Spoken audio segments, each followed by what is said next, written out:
Welcome to the Geeks and Greeks podcast, where we bring you the latest and greatest in the world of sports. We couldn't be more thrilled to kick off this exciting journey with all of you.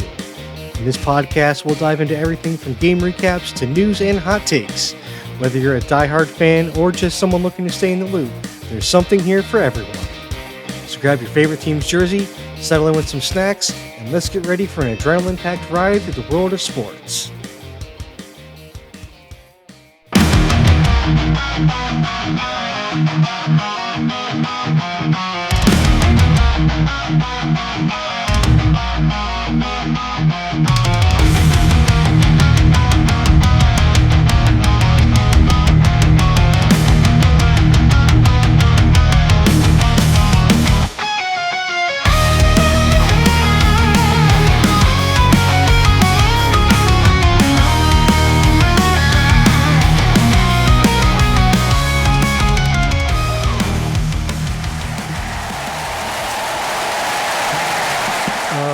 That's great.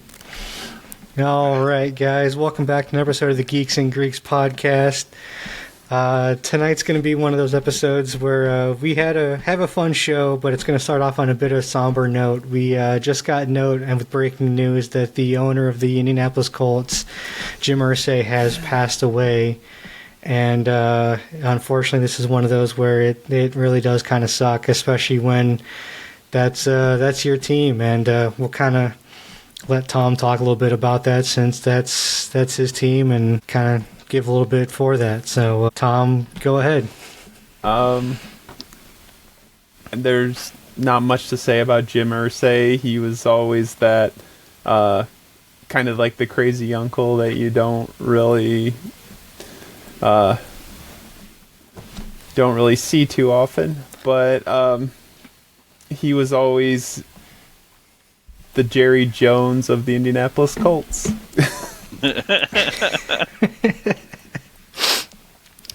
He always reminds me of that kind of, he's that crazy uncle that you may not always see, but whenever you do, you know you're going to have a good time, and you're always going to have a story that comes out of hanging out with them. Yeah. Now, who you can tell that story to, that's a different question. Witness for the prosecution. Am I signing an NDA with this story? On a serious note, Jim Irsay may have had his faults, but he was always a really wonderful person and did a lot for the Indianapolis Colts, and he will be missed. At the age of 65, you were gone too soon. Yeah. Godspeed. Yeah. Yeah, it really sucks when stuff like this happens, and at 65, that's just, unfortunately, that's gone too early. It really is. For sure. I mean, he hasn't been the owner my entire life, but my entire football watching life, for sure. 97 is when he bought the team. As much as I've been paying attention to football, that man has been the owner of the Indianapolis Colts. So, and it sucks to hear when people don't get to enjoy retirement. Like, he probably wouldn't have, but he's about 2 years from that, magical American retirement age. And, I hope to get there one day and no longer work. And I feel bad when other people don't get to enjoy that.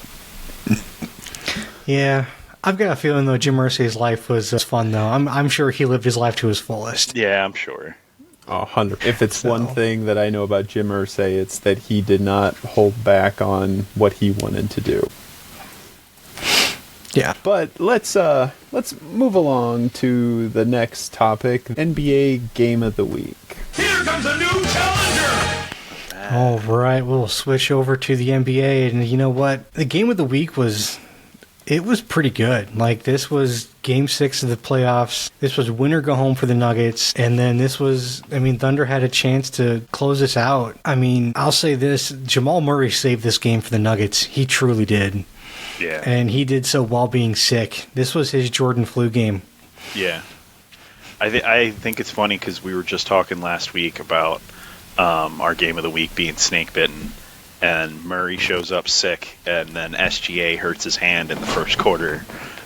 It's just like, yeah, see? All the superstars go down when we watch the game. But What a game by Murray.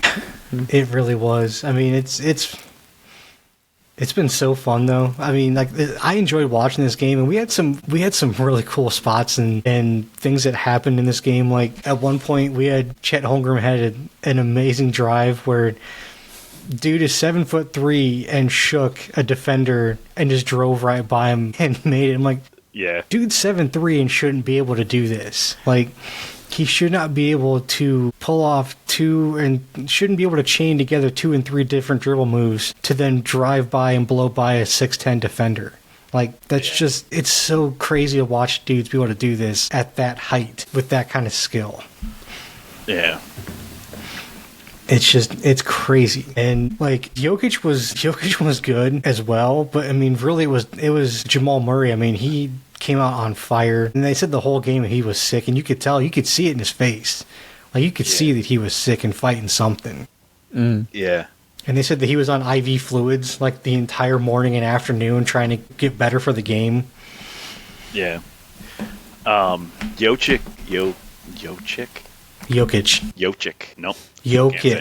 Jokic. There we go. Dude, that no-look pass he hit late in the game where, I mean, he never looked at the guy. He threw the ball. I don't know how he knew he was there.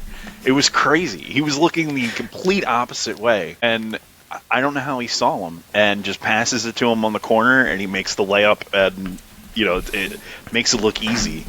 It was kind of nuts.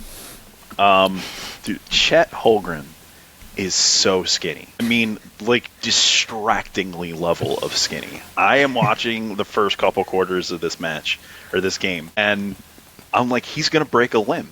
Like, it's going to snap like a twig. He's going to fall over, and that toothpick that he calls an arm is just going to snap in half. He is so skinny. I don't understand how he functions with, like, a guy like Jovic on the field, or court. Jesus. On the court with him. You know, not just get completely pummeled by him. You know, it's nuts. Yeah, and it's funny, we'll see guys like this because Wemby's small like the same way that Holmgren is. Because, I mean, Holmgren's like 7'3", and I think he's like 230, which, I mean, for a regular person, 230 is not a small weight. But when you're 7'3", 230 is not, it's proportionally small just because of how tall you are. Right. If it's windy, he better be holding on to a string because he's flying away like a kite every time. Is it that joke he turns sideways and you just lose him? Mm-hmm. Stick his tongue out, he looks like a zipper. Yeah. And which is funny because Jokic is like 7'1", but he's 280, so it's like an extra 50 pounds, but the dude looks like an ox. Right. Yeah. So like just 50 pounds makes him look totally different with just 2 more inches. Or 2 less inches. It's so weird. It is. It's like one guy is stretched out from a normal human being, and the other one is like you just put him in an image editor and just made him like 2 times bigger than a normal human being. Yeah. Yeah, it's what this is why one of my favorite quotes from Bomani Jones is, "He is tall man, he is not big man." Yeah. It's like he's not wrong. Yeah. Yeah.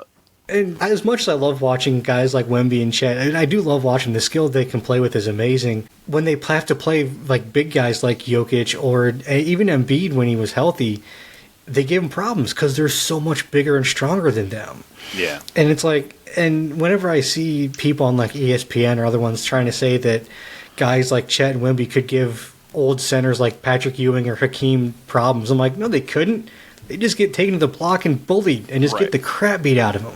Yeah, it snapped like a Shaq would ruin guys like this. Probably still.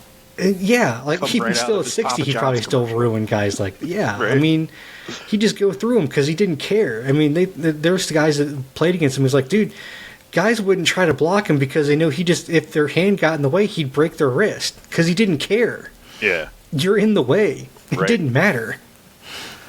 And it's just. But yeah, because the game is stretched out more to the 3-point line, so they don't play in the post as much. So it's just there's just not the same level of intensity down there. So they don't have that as much strength like that as they used to. Yeah. So I gotta share this note that I have, and I must have been in a really bad mood when I watched this game because I have SGA loses his balance and Jokic grabs his arm. Whatever. SGA flops like a toddler that just had his sandwich cut the wrong way. Was that the blocking call with about 7 minutes left in the second quarter? Yes. I had a note where he had a bad blocking call, but I'm surprised he didn't challenge it. Yeah. Because you could tell that it wasn't really... If they would have challenged it, they would have won that challenge. Yeah, for sure. Easily. But I got the feeling they were trying to save it in case it went against them, that they were trying to save their ability. I mean, it is the second quarter. It's you don't see him challenge that early sometimes, but like at the same time, it's like, why not? Save the foul on Jokic, man. Save the foul on your best player that early in the game. And Yeah, also, No, sorry, go ahead. I had a note, 5280, seriously? So you want to remind us how dumb the Imperial system is?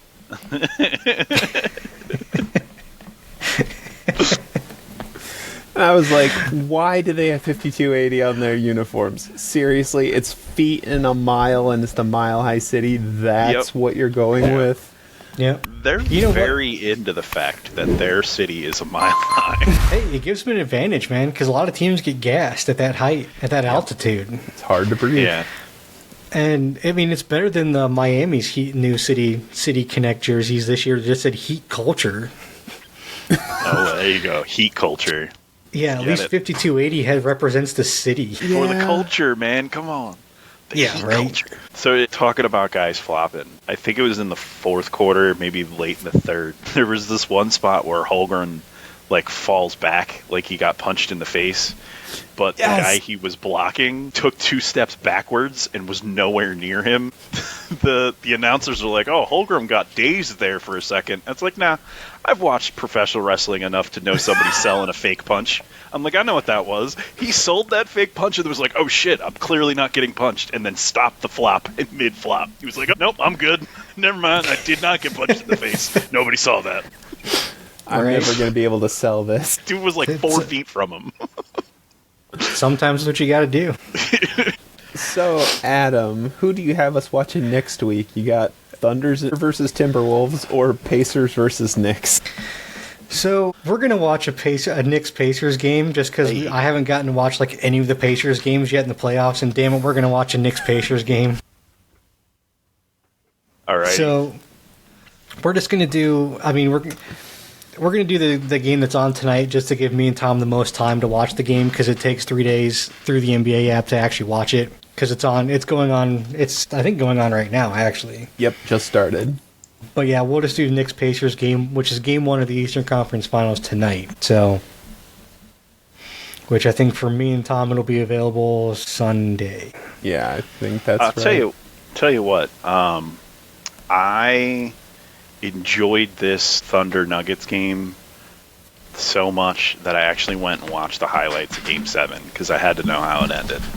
Nice. And I don't know if you guys watched anything at Game 7, but it was I did watch Game 7, yeah. Yeah, it was just, from the highlights at least made it look like it was like, okay, now the Thunder are here. Like, they let them have their little win at home, and we're just going to dominate the hell out of you in the next game. Absolutely smoked him in Game 7. Now that we're back in our place, we're back in Oklahoma, you know. Yeah, it was it's one of those things, too, with Game 7, it was hard to predict it because Thunder were going home and they could have ran something like that. But I mean, Jokic and Murray and them have played in 7 Game 7s in the playoffs already. So it's like they've been back against the walls like this plenty of times and have come out on top more than they've lost. So it's like we have experience. A lot of teams that have experience and have won a championship that have played in a lot of Game 7s. But we have the best team in the league at home for a Game 7 that have shown that they can, clamp down when they need to. So it's like I can see this going both ways very, very easily. So I don't know what to expect coming into this game. Yeah. Yeah, and so. But that brings us into Geeks and Greeks news. First story is that Caitlin Clark, week 1 of the WNBA Fever crushed the Sky 93-58, with Caitlin Clark hitting a 20-point triple-double. This triple-double tied Caitlin Clark for the 3rd most career triple-doubles in the WNBA and the second most career games with 20 points and 10 assists, with Diana Taurasi tied, and she has played 565 games and one behind the record holder, Courtney Vandersloot, who has played 430 games. Just a reminder, this is the first game of her sophomore season. That's great. The irony is that Caitlin Clark tied the second place record playing against the current record holder, Courtney Vandersloot, on the Chicago Sky. Wow. This is like what would have happened if Steph Curry would have played in the NBA back in like the 60s. Just completely dominated. I mean, this is basically what would have happened. Oh, for sure. If they would have had a three-point line back then. Because three-point line didn't get added till I think like the late 70s. Oh, yeah. But the next story is the May owners meeting for the NFL. The NFL will now allow players to try out for the 2028 Olympic football team without consequence. Yeah! Yay! So I'm excited about this. Did you see that apparently there already is a U.S. National flag football team, and those dudes are mad because now the NFL players are coming in and they're like, they're just like, well, don't expect us just to give up our spot. I'm like, dude, you guys are going to get tossed off anyway. It doesn't matter. Right. You're not like you might be backups, but you're not playing. Right, I'm sorry, guys, but this is American football. It's being played in America at the World Olympics. We want to win. I'm sorry. I get it. You guys have been doing this. You're the one making the name. Good for you. We want to win the game. And people are actually trying to say that, flag football is totally different than the NFL. I'm like, okay, it is a little bit different, but it's not. Yeah. It's still football. Football's football. Mm-hmm. I'm going to take the NFL guys over the U.S. flag football guys every day of the week. I'm sorry. Yeah. But there is one caveat to them being allowed to play in flag football. I don't know if you heard that, but one player per team per country. So if Jordan Mailata goes off and plays for Australia, then we can also have Saquon Barkley still play for the United States. But if Saquon Barkley's playing, then we can't have, say, Jalen Hurts play. Or A.J. Brown. Or anybody else. Yeah. I wanted the 2024 Eagles to be our USA team and just kick ass. That's fair, but can you imagine Patrick Mahomes throwing to CeeDee Lamb and having Saquon Barkley as running back and George Kittle as tight end? It's going to be the greatest team of all time. You know, I just got this amazing image of Derrick Henry and Saquon Barkley just going in two different directions. Oh my God. Then with Sauce Gardner and Patrick Surtain in the corners, just shutting everybody down. Man, I can't wait to watch our team just steamroll every other country. This is why it's awesome. It's just at the same time, this doesn't even seem fair. It doesn't. It really doesn't. I don't know who else even is going to be able to put together a real team. So I know that China has a big Pop Warner football, kids football. They also have a lot of retired NFL players that go over to China to coach. They heavily recruit ex-NFL players, and they've been doing that for a few years now. So I mean, that's kids. You probably might be able to get somebody in their 20s at that point. Other countries, I'm not really sure. I know, obviously Europe's starting to get a big following, but I mean, this is on the agenda for the NFL. Their two most important agenda items are, being in the Olympics itself, and then going, expanding across the world. International expansion, and they're comparing this to the. Was it 96 Dream Team for basketball? 92. And they're expecting this to take football to the world stage and to start creating teams in other countries. So sure, America is going to steamroll, but the whole idea is hopefully other countries catch the bug and we go forward from here. I mean, maybe. I think if the world does start playing American-style football, it'll be more flag football style. I don't think they're going to do actual full contact. Yeah. I mean... So what are the odds that Saquon does a reverse leapfrog over some dude from Germany? I mean, he might have a better chance with the Chinese team. I'm going to say German guys can be pretty tall. Just saying. But next in the lineup is the onside kick rule has been expanded to allow the trailing team to perform an onside kick any time instead of just the fourth quarter. Also, line up 1 yard closer. Lineups on the 35 while the kick comes from the 34, which is just an extension of a seriously stupid rule. Okay, I'm good. I mean, I'm fine with the new kickoff rules, I guess. I don't know. Like the new kickoffs were interesting. At least, like I don't know. I think the onsides kind of hamstrung them. I think adding the onsides at any point that was a stupid rule. Like you can only do it in the fourth quarter. Yeah. Like come on. You know how great was it when started the Super Bowl off with? And the Saints did it to the Colts and just came out at the beginning of halftime out of nowhere and just did an onside kick. It was amazing. Yeah. Like you can't get that stuff if you're going to limit them to only being in the fourth quarter. You know. Yeah, I also don't like. I mean, I guess I just don't like to. They're like, well, you line up differently. I'm like, it kind of ruins the surprise. Like, obviously, with the old style, when you would line up differently, you obviously kind of ruin the surprise anyway. But, like, you had the ability to line up regularly if you wanted to. Now it feels like you don't. Yeah. So it's like, I don't like that because it takes that surprise out. Yeah. Finally, they tabled the playoff reseeding proposal, where they do the NBA thing. And then that was about it. Oh, yeah, the tush push ban. Yeah. Yeah, the owner said, no, we're not banning the tush push. Yeah. Although, I mean, they got a lot closer than I'd like them to be. Yeah. As far as, like, the playoff seeding goes and all that, like, I don't like the reseeding of the playoffs after the first round. I also don't like the division, the taking out of the divisional seedings either. Like the NBA divisional seedings where they took that out, to me as an NBA and a basketball fan, I was fine with because nobody cares about the divisions in basketball.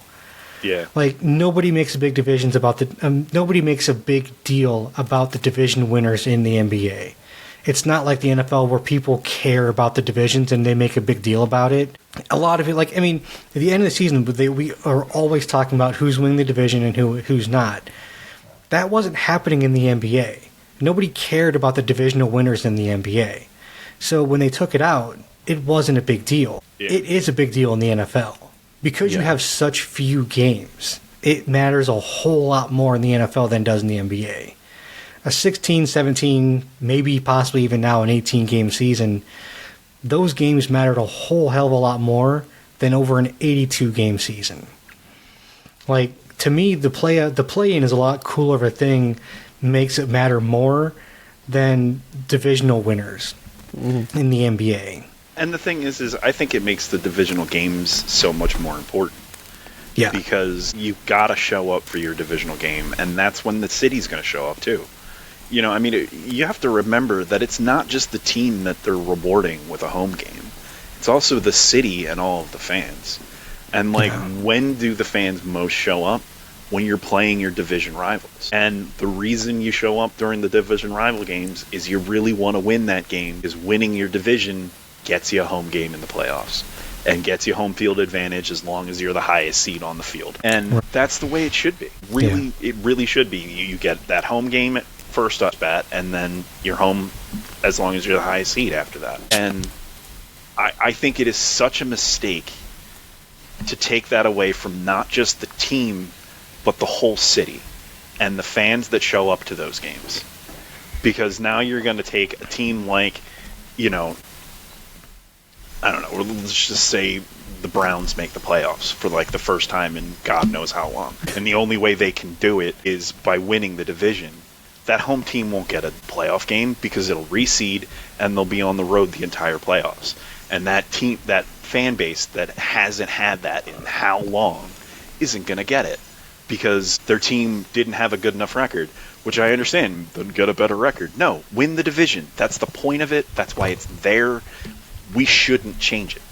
Period. Yeah. Like, I mean, and people complain about losing teams win divisions and everything.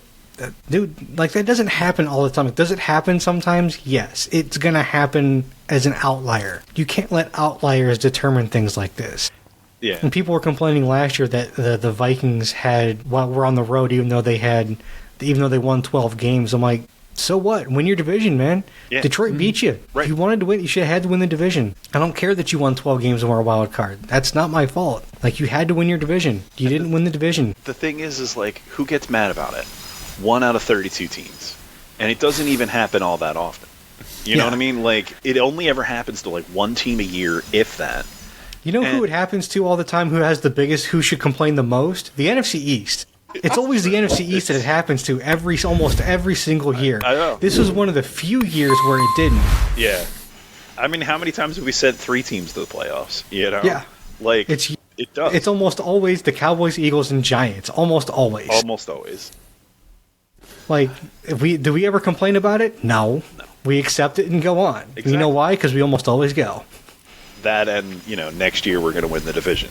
And next year, one of the 3 of us is going to win the division, right? So it doesn't matter who it is. But it's like, yeah, the 1 year the Vikings actually show up and make the playoffs and do well, like, now they think they should get a division, they should get a home game. Right. Because they did well. Right. Like, no. That's not how that works. Right. Like, I've come around on this. Originally, I was kind of in favor of reseeding because I kind of saw as if you had the better record, you had more merit to earn yourself spots. But then I kind of thought about what you guys were saying, that divisions matter in the NFL more so than in most sports.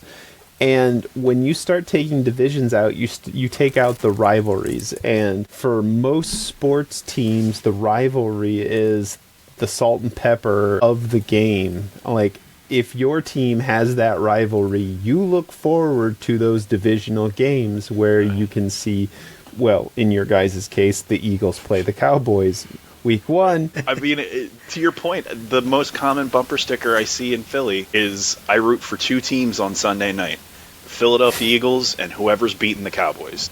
yeah. I mean, so yeah, it's one of those things, man. Like, in one of those sports, I mean, I'd say, like I said, football matters the most, and baseball too. I mean, baseball, the divisions matter so much. It'd be like baseball taking the divisions out, just whoever the best 6 teams are make the playoffs. Doesn't matter who the division is. Like, no, they would, like, baseball fans already riot when they make changes. They'd riot even more if they did this. Right. So I got a question for you. What do you think about the NFL instituting rivalry weekend like they do for baseball? Where, like, one week in the season, everyone is divisional rival games. I mean, they kind of already do to a point, but they should. They really, really should. Mm-hmm.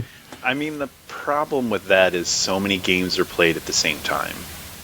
Oh, that's true. There's going to be so many games you're going to want to watch in that.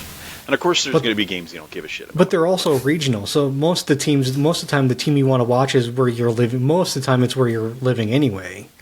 Or you have NFL Network. And or you go to the bar and tell them, hey, put this game on. Then they go put that game on for you. that's fair. Oh, man, I haven't done that in so long. But yeah, no, or honestly, you can do 2. Because you have twice. Most of the time, the rivals will play. Most rivals are also divisional rivals, so they play twice a year. Yeah. So you just have it 2 weekends. You have like one weekend towards like the beginning of the season, one weekend towards the end of the season.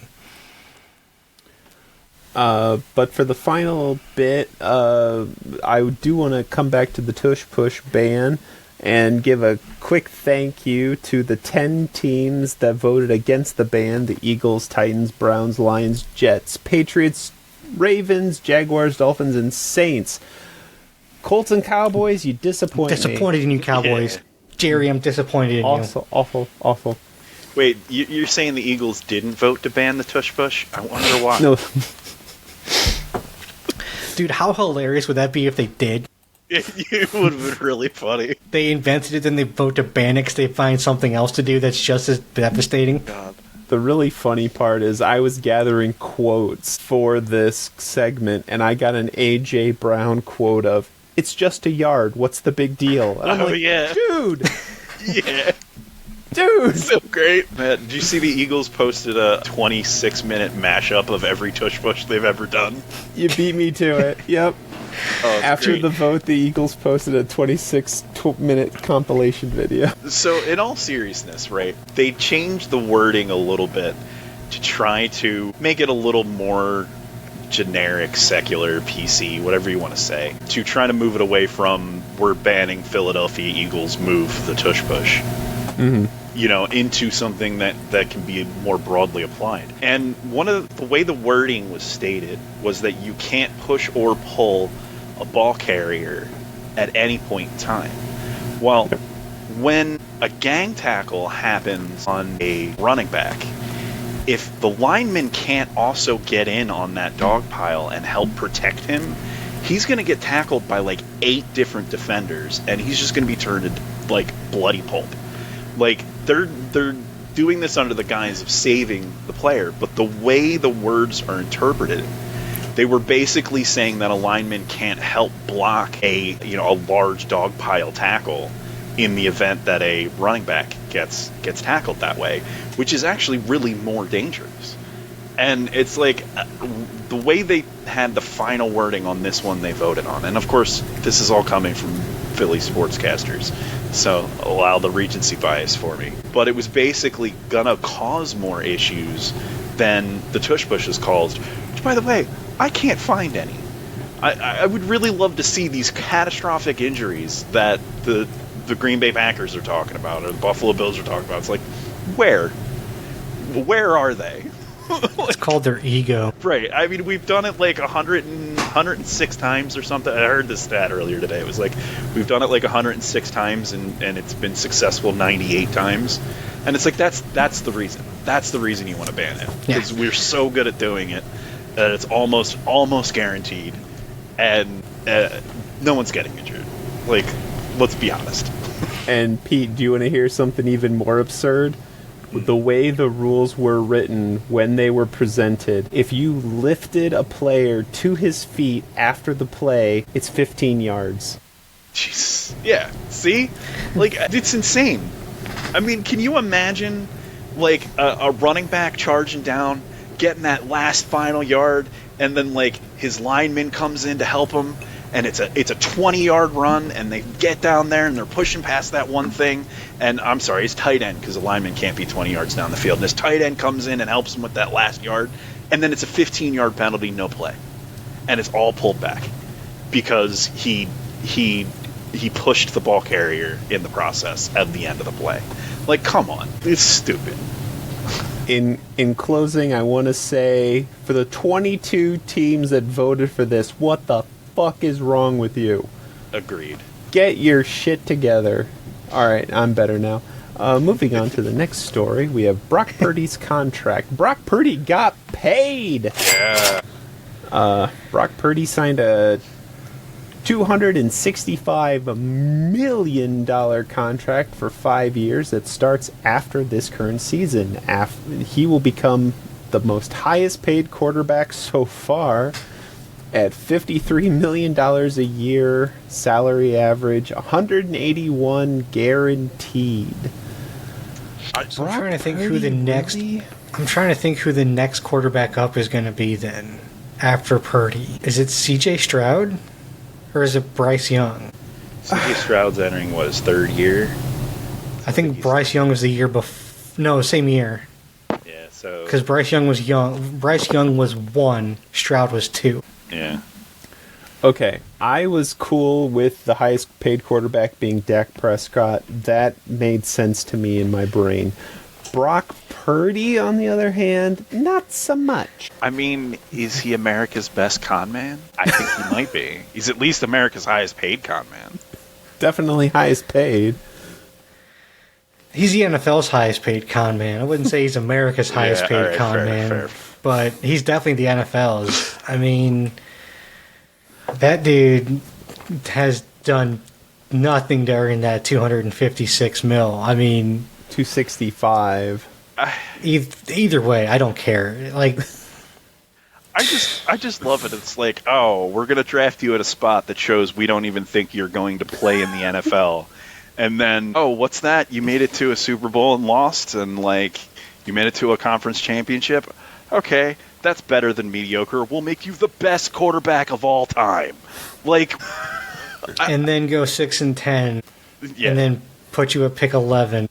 right.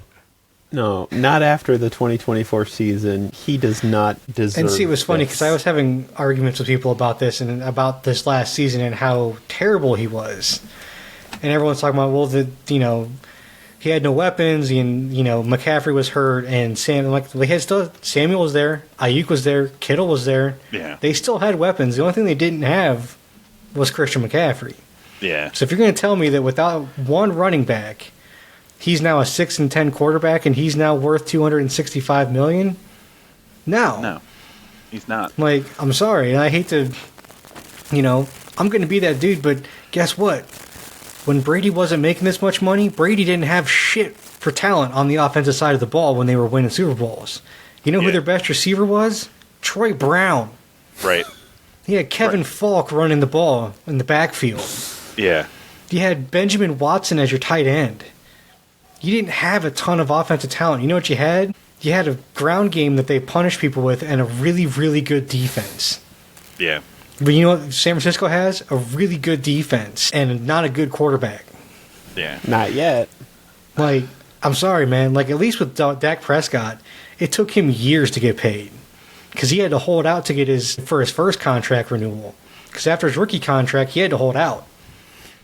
That offseason between his rookie contract and his next one. He didn't get paid that first time. His big contract didn't come after his rookie year. After his first rookie contract. Yeah, because He got to prove it. He got to prove it. He got a prove it deal after that. And then he got paid afterwards. Yeah, 'cause So this it's like is his ninth season, I think. Yeah. Dak took it. It took Dak a long time to get his contract. Yeah. Brock just gets it right off the rip, and he got even earlier than normal because he was a 7th-round pick. They only had 3 years. This is a rookie extension. This is Yep. Mm-hmm. Yeah. I mean, no. To come over top of it all in all, though, is like good for him, and I'm glad he's on the 49ers, and I hope they're shit for the next 5 years, and they're stuck with him, because that's what I'm expecting. And then I just don't have to worry about the 49ers taking my spot in the playoffs anymore. I mean, That's not all. really. I mean, we'll see, because you've got, I don't know, man. You've got L.A., who's got Puka Nacua and a couple guys, because I don't know what else they got besides Nacua and Stafford. Yeah. Well, you got Kyron Williams in the backfield. Who else is the receivers out there? In L.A.? I don't know. Because they shipped out Cooper Kupp. That's right. Because he's up in Seattle now. So it's like, I don't even know who else they got out there. I mean, you got Kyler Murray in Arizona, and then you got Marvin Harrison, and they just drafted a receiver in the draft this year as well, I think. So it's like you're building something out in Arizona. Seattle has Sam Darnold and Geno Smith. No, Geno Smith went to Oakland. They have Sam Darnold out there with Cooper Kupp. So we'll see what Seattle's like. So you got a ton of question marks out in the NFC West. Oh, According yeah. to ESPN, the Rams have Devontae Adams. Oh, that's right. They signed Devontae. So you got the ghost of Devontae Adams out in L.A. The ghost of receivers past. Yeah. You know what? I'm coming around to Pete's point of view. Congratulations, Brock Purdy. You got your money. You get that cash, and don't look back. I mean, like I said, I congratulate him for getting the money, but I mean, as an organization, San Francisco is just dumb for handling. This is the equivalent of Tennessee signing Ryan Tannehill to that $115 million back in like the 2010s. Yeah. Wow, I forgot about that. All right, moving on to the NBA playoffs. We're in the conference championships of the NBA. You have the Thunder leading the Timberwolves 1-0. Game 2 is tomorrow. And currently, you have the Pacers versus the Knicks. Game 1 just hit halftime. Or, I'm sorry, they just left halftime. It's 71-64. Knicks are ahead. All right. Wow. 71 points in the first half? Yeah, it's like 10 minutes left in the third. Wow.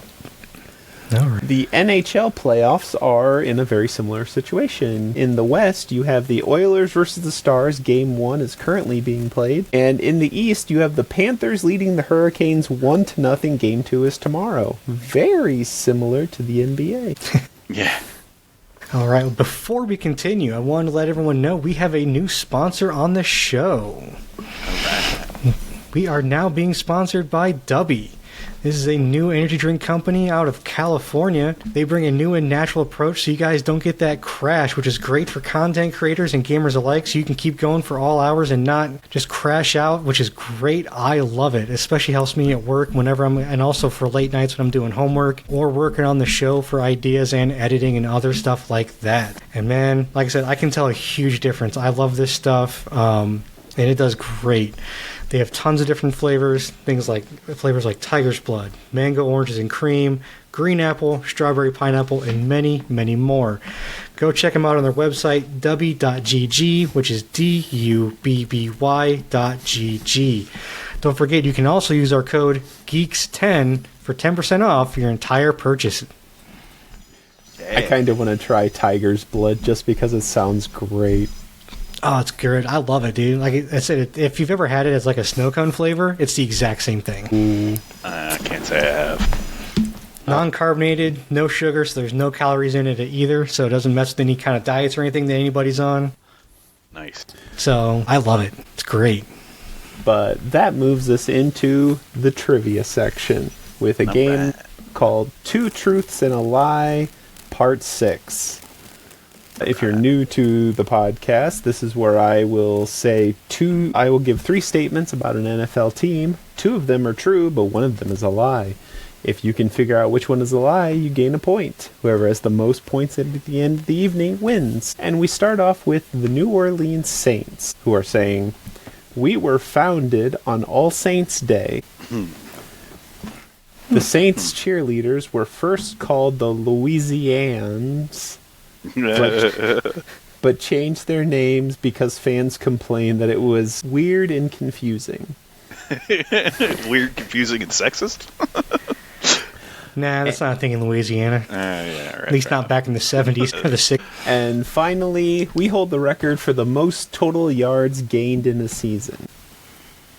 Most total yards gained in a season. 2 completely obscures, and then... I could see the most total yards gained in the season because back in the late 2000s and 2010s, Drew Brees was slinging that thing. Oh my god. He had some 5,000 yard seasons passing, so I could see that. Yeah. I think that the lie is they used to be called the cheerleaders were called the Louisians. That's hilarious. I kind of wish that was what it is. I want that one to be true. So the first one was that we were founded on All Saints' Day. Correct. All Saints' Day is November 1st. Yes, it's right after Halloween. So November Of course, it's 1st, right after Halloween. Yeah, but November 1st is like mid-season. You know, we're talking like that's like week 8. That's like prime mid-season. I don't think that's the case. I'm gonna go with being founded on All Saints' Day is the lie. All right. We do, in fact, hold the record for the most yards gained in the season at 7,474 in the 2011 season. Yeah. Yep. Called it. Middle of the Drew Brees era, man. Yep. And also, we were indeed founded on November 1st, 1966. Wow, All Saints' Day. But we cannot say that we had to change our names from the Louisians because it was confusing and weird. It straight up was already copyrighted by a Louisiana high school, so they brought a lawsuit, and then we had to change our name. So it was even dumber. It's even dumber. They should have just licensed it from the high school. What a bunch of dicks. Give money back to the kids. What's wrong with you? They're not called the Aints for no reason, man. That's fair. That's fair. Jesus. Ain't getting that money. Right? Next is the Los Angeles Chargers, who say in the Super Bowl era, we have only drafted 4 quarterbacks in the first round, and Justin Herbert has started more than 3 times the games for us that the other 3 combined. The second statement is, our name comes from an assistant coach who would play a cavalry charge on a bugle during the games. And the third statement is, we hold the record for the fewest rushing yards in a season during the Super Bowl era. Wait, Jim Harbaugh coached there twice? Oh, wait, he likes to run. Never mind. Fewest rushing yards. I think I know. 'Cause I'm pretty sure. No, the lies, though. You said they've drafted 4 quarterbacks in the first round, or 3? Correct. 4 quarterbacks in the first round, and Justin Herbert has started more than 3 times as many games as the other 3 combined. Yeah, that's the lie.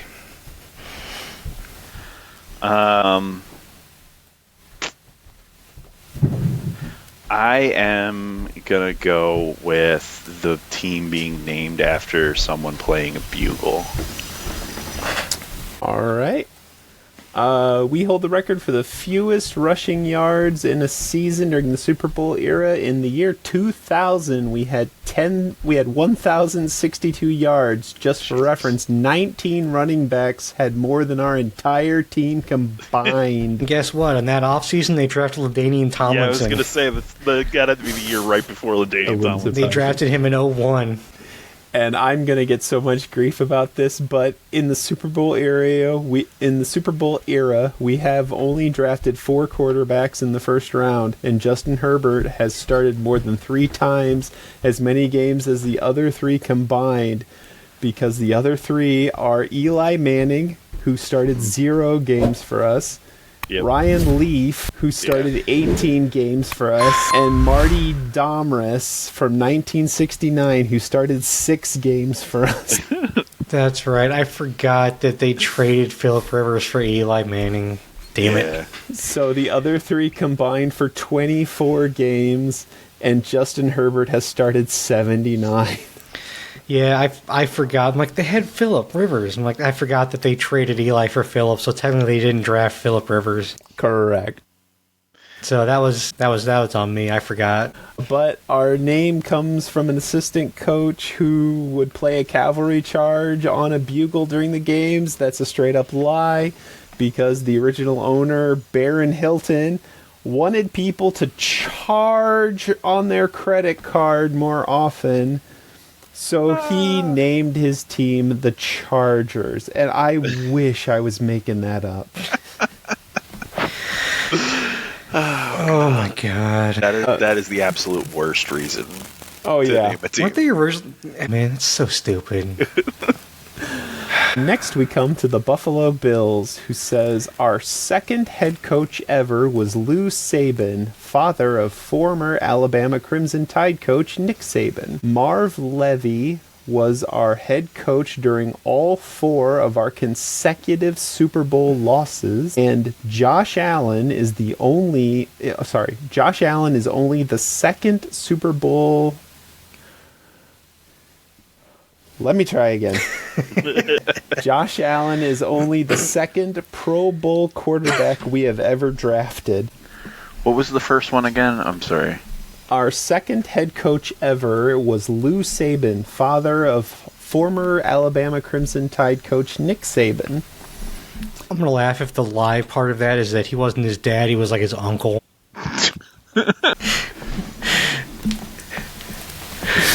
They've only drafted 2 Pro Bowl quarterbacks.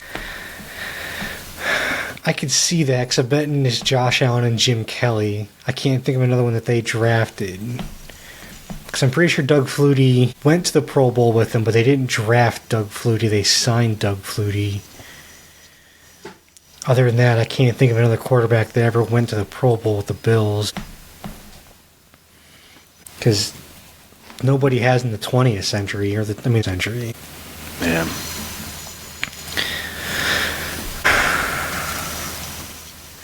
I have no idea about the coach for the 4 Super Bowl run. I'm going to go with the lie is their second coach was Nick Saban's dad. Because I got no clue. I'm throwing spaghetti against the wall. I am going to go with the drafting of Pro Bowlers.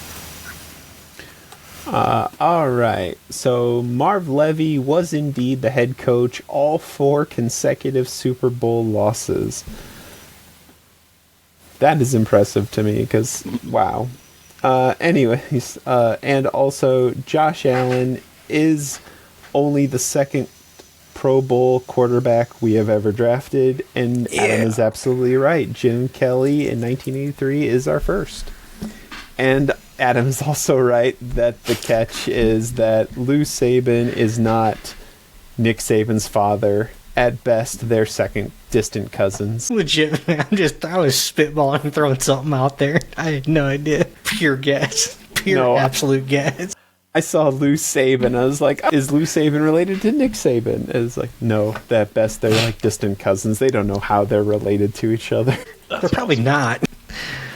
Next, we come to the Cincinnati Bengals, who say, our mascot was inspired by a rare white tiger acquired by the Cincinnati Zoo in January of '37. Next is, our team colors are black, orange, and white because of second-hand equipment.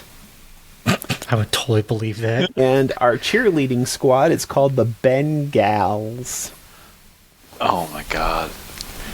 How great would it be if they had a single male cheerleader and his name was Ben? And it was Ben's Gals. So much cringe. Awesome. Alright, so I mean, we've long since established that Cincinnati is pretty much a trash organization when it comes to taking care of their players, when it comes to taking care of their players' families, when it comes to paying anybody. Pretty much all situations, Cincinnati is trash. I'm going to go with their colors are due to hand-me-down uniforms as true because that is such a Cincinnati thing to do. And I want to say that I've heard that they were named after a tiger that was brought to the zoo. You would have thought their colors would have been white and black since that's what a Bengal tiger is. But, you know, whatever. And the last one was Ben's Gals. I'm going to go with that one being the lie, even though it seems like it's too on brand and we've been hitting too many of those this game. But who knows? Ben's Gals is my answer. Yeah. I would believe Ben's Gals is the lie, but I just for the sake of the argument, I'm not going to agree with you.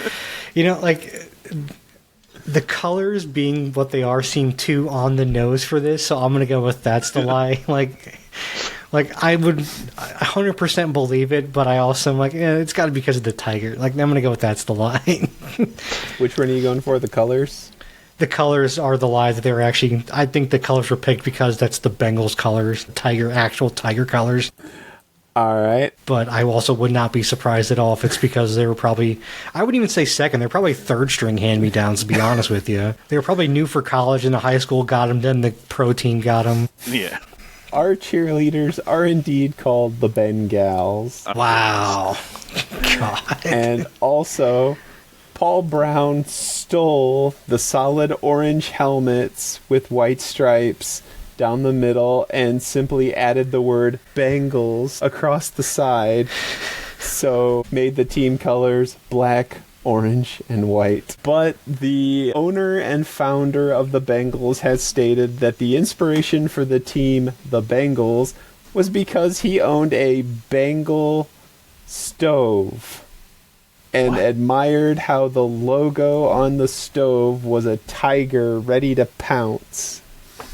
They're named after an oven? That is so dumb.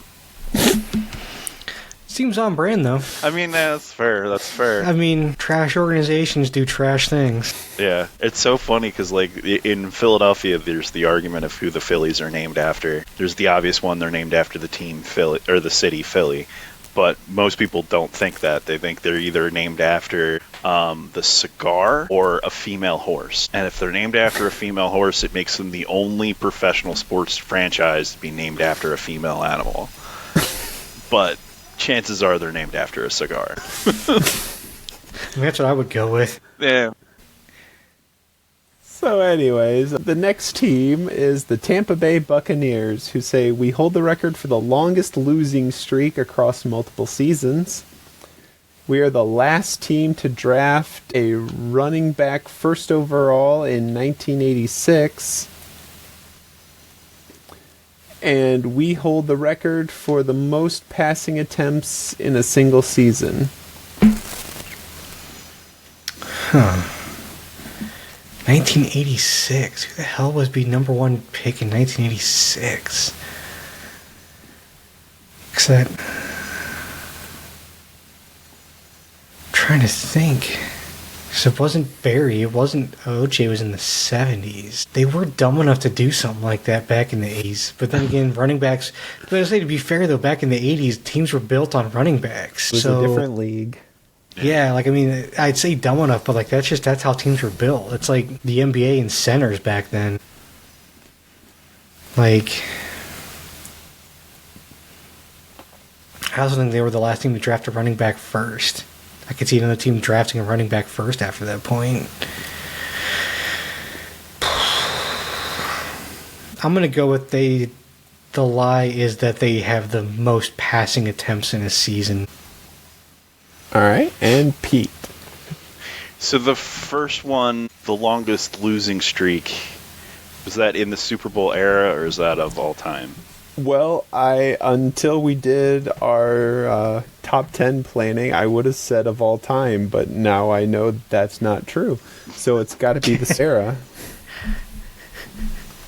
Okay. And then, what was the wording on the second one again? We are the last team to draft a running back first overall in 1986. Last team to draft a running back first overall in 1986. Man, that feels wrong. I gotta go with the lie on that one. And sorry, Adam, my memory's short. What did you say was the lie? The passing attempts in a season. All right. We hold the record for the longest losing streak across multiple seasons at 26 games, which I recently found out is not the longest because of the Chicago Cardinals. Yeah. But they came close. Yeah, that's true. 26 games between 1976 and 1977. And also, we do indeed hold the record for the most passing attempts in a single season at 751 in 22. Wow. Because Tom Brady is a monster Oh, yeah, with that 733. Blaine Gabbert with 8, Kyle Trask with 9, and Leonard Fournette with 1. But we cannot say that we are the last team to draft a running back first overall in 1986 because we did indeed draft Bo Jackson first overall in 1986. But That was Bo Jackson. Damn. but the Bengals drafted Keyjana Carter in 1995, so they are the last one to draft a running back first overall. Wow, I remember that. Since 95. Jesus. Yep, 30 years with no one. Well, I remember else. Ricky Williams went really high, but he didn't go number 1. Yeah. I think he was like He was number 3 or 4. Yeah, 2 or 3, something like that. Yeah. I know there was talk a little bit of Zeke going first back when Zeke got drafted, but I think he went 3rd, right? 4. 4. Yeah. But Saquon was closest. Saquon went 2. But next we come to the Denver Broncos, who say we hold the record for the most passing yards in a single season. The Denver Post article about our first game criticized how our blue and orange jerseys clashed. And we are the only NFL team to have a live horse mascot. Only NFL team to have a live horse mascot? The Colts Correct. don't have one?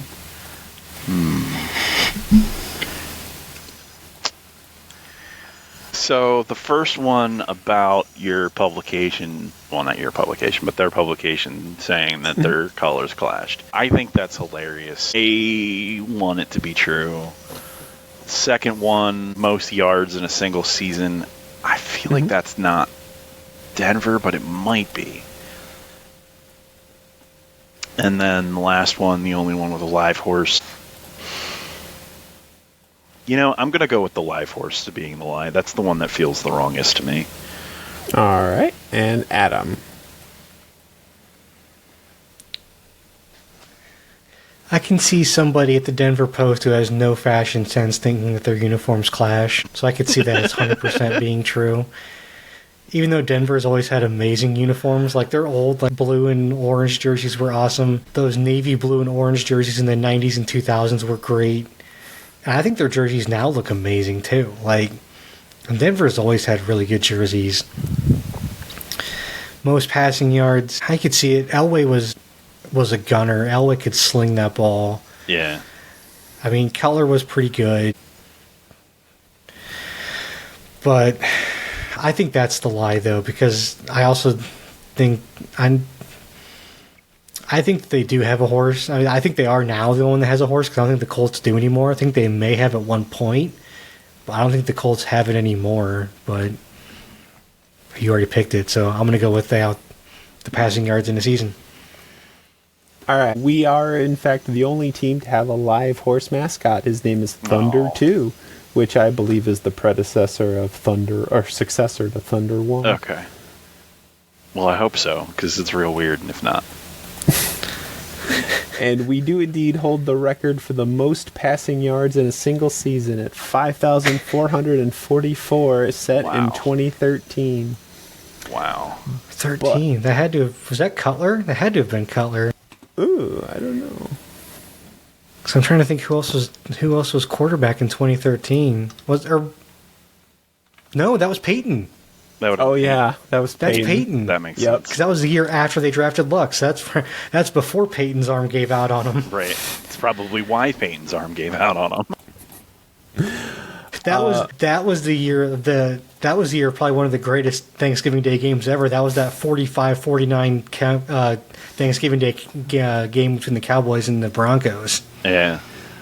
But the Denver Post article about our first game criticized our blue and orange jerseys clash is a lie, because our first 2 seasons in the league, we could not afford our own jerseys, so we stole them from the All-Star College game, and they were the ugliest yellow and brown with vertical striped socks.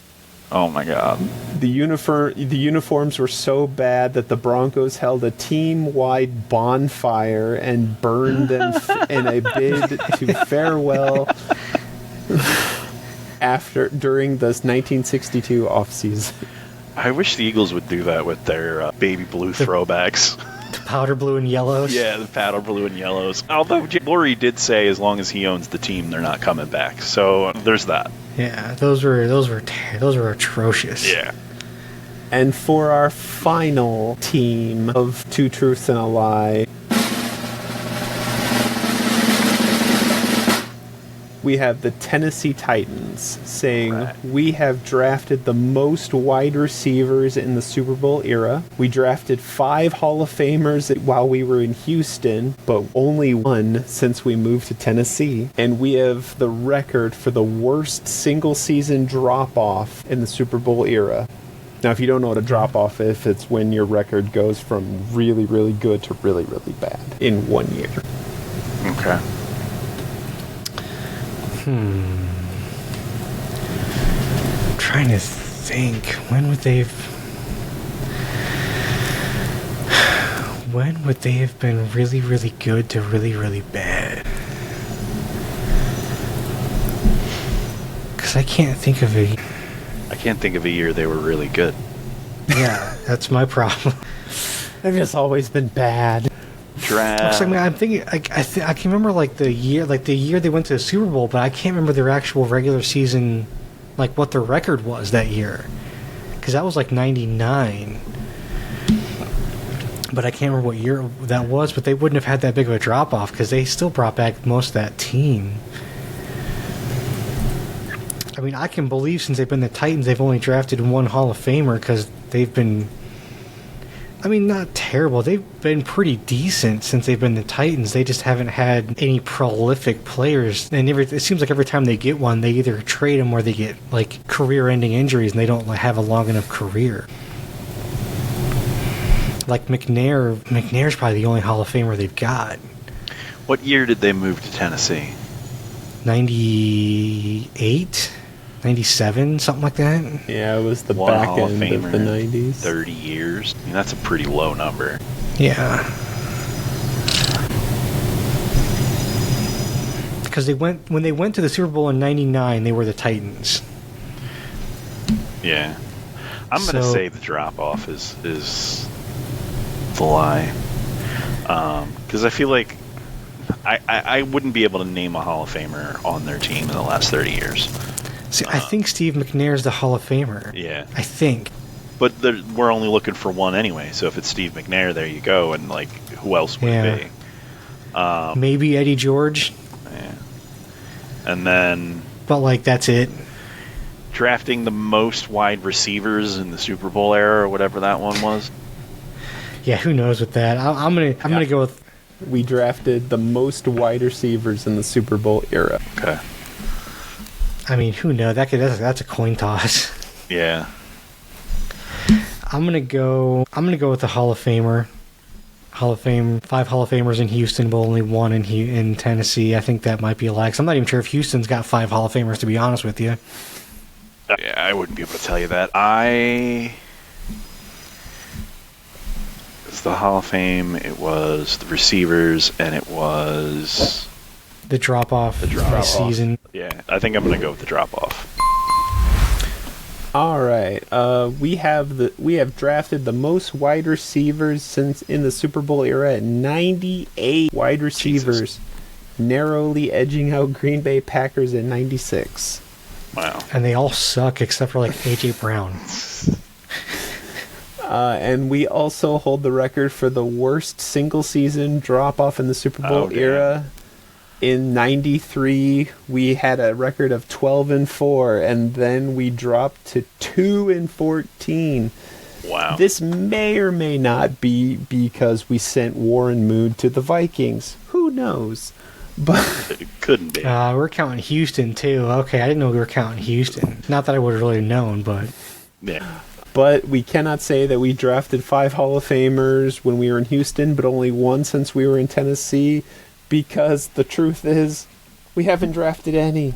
We haven't drafted any Hall of Famers in 28 years. And Steve McNair is not in the Hall of Fame.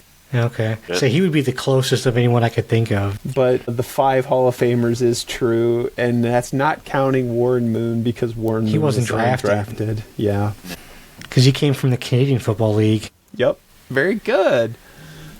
Because he was old as shit when he came into the NFL. He was already like 30 when he came to the NFL. But with a final score of Adam 3, Pete 1, our winner is Adam. He finally won one. Pretty sure 2 of them were like pure coin flips. I'm taking a guess. All right. That is going to be it for this week. Do we have any final thoughts to wrap it up?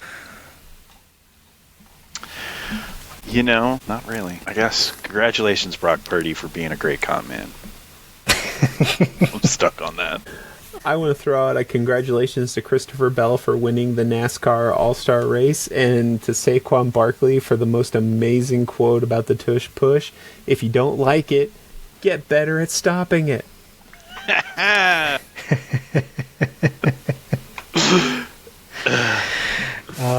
Last thing I got before we wrap up is once again just my condolences to the Irsay family and to the Indianapolis Colts for the passing of Jim Irsay, and hope that just, rest in peace to Jim Irsay, and thoughts and prayers going out to everybody. So on that note, we want to thank you guys for joining us, and that's going to be it for us. We hope you like and subscribe and never miss an episode of the Geeks and Greeks podcast on YouTube, Spotify, Apple, and Amazon. You can also find us on all of our social medias at Geeks and Greeks. Don't forget, you can also reach us by email at geeksandgeeksandgreeks360. Until next time, guys, may the coin toss of life ever be in your favor. Later. See ya. Peace.